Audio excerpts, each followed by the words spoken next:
In a galaxy far, far away, they get into some really vicious neurochemicals every now and then. And they say, hey, let's get into the flying saucer and zoom across 10 galaxies and have another go at Whitley Strieber's ass.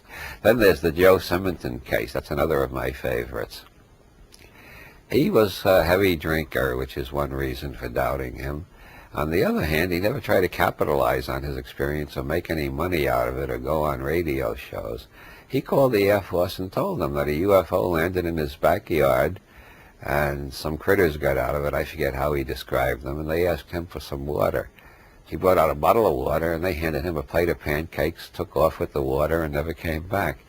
And when the Air Force investigated, he had these pancakes from outer space from somewhere. They actually took them to Wright-Patterson Air Force and analyzed them and found out they were very heavy in wheat germ, which indicates that whoever baked the pancakes was a health nut from outer space or from here.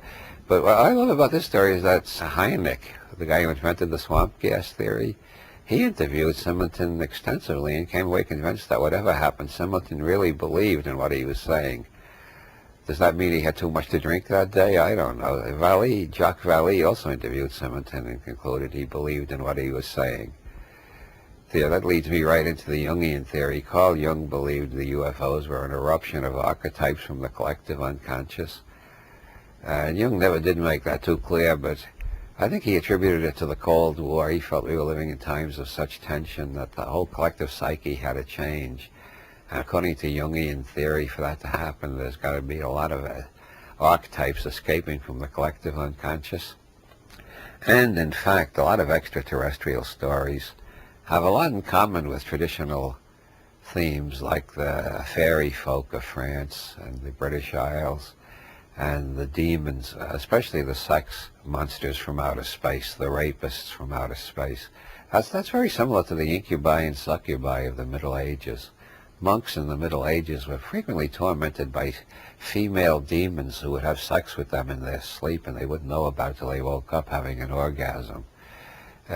Monks were afflicted by this for hundreds of years. I don't know if it ever happened to any married men. It happened occasionally to nuns too. They were called succubi instead of incubi. It was male demons who were screwing the nuns. It's happening now all over the country. It's the same phenomenon. So do they come from hell or from outer space or from the collective unconscious? John Keel believes they come from what he calls ultra-terrestrials. He says they've always been around. They're not inside us or outside us. They don't relate to in or out the way we understand them, and we can't get rid of them, and they'll always plague us, or we'll never know what they are. Nobody likes John Keel. The Orthodox believers and the skeptics both hate his books. I find them refreshing and amusing. So on your conspiracy theory scale of 1 to 10, let's start with at least just the existence of extraterrestrials that come to Earth. I would put that above 5. No, not that come to Earth. I would put the existence of extraterrestrial intelligence above 5. But that's a personal gut thing as well as a scientific thing. But the scientific evidence is very ambiguous. But it does seem, like Jodie Foster said in Contact, it seems like an awful waste of space if we're the only intelligent beings in it. And what Carl Sagan called billions and billions of galaxies, each of them with billions and billions of solar systems, And then it depends on how you define intelligence. The older I get and the more I study nature, trees, dogs, chipmunks, seagulls, dolphins, ants, the more I become convinced that intelligence is a multifaceted thing and human intelligence is only one type, and to think human intelligence is superior to all other forms of intelligence is sort of like the delusion that I'm the best-looking guy on the planet, It's a kind of mass narcissism. So I see intelligence everywhere, so that's another reason for thinking it's not only on this planet, but scattered all over the universe. Whether it ever came here or not, I don't find the thought preposterous, but I don't see any conclusive evidence yet that we've been visited. So of everything you've heard, you don't think any of it is? Not conclusive. Some of it is more heavily suggestive than others. And I noticed the French government recently came out with a report taking the extraterrestrial hypothesis very seriously. I think it's the first time a government has taken that position. I don't reject the extraterrestrial theory. I just don't feel it's been proven yet. You know, since your book about conspiracy theory called Everything is Under Control came out a few years ago, have any new theories come to light that you find particularly intriguing? I more and more see the czarist element in this country, how it's taking over more and more aspects of American life. Now they're paying television shows to slip in government propaganda in the middle of alleged entertainment. That's a typical czarist tactic. I'm more and more convinced that when they selected a czar, they knew just what they were doing. I think the czarists have very largely taken over this country.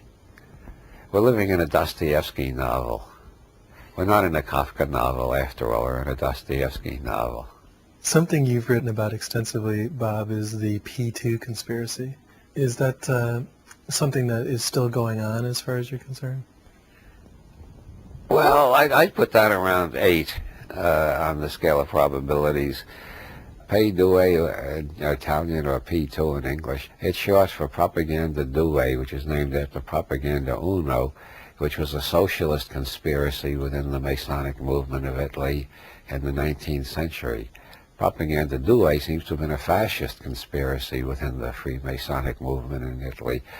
There's a lot of conspiracy theories about Masons, and as far as I can figure out from all my research, such as it is, Casanova hit the nail on the head when he said there's nothing conspiratorial about Freemasonry, but many conspirators have joined Freemasonic Lodge and used them for conspiratorial purposes.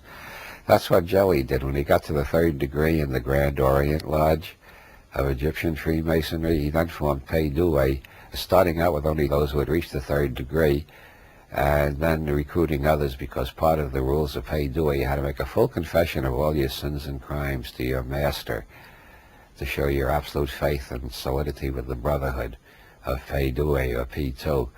And then Jelly used all that to blackmail other people to force them to join Pei Due, or P2.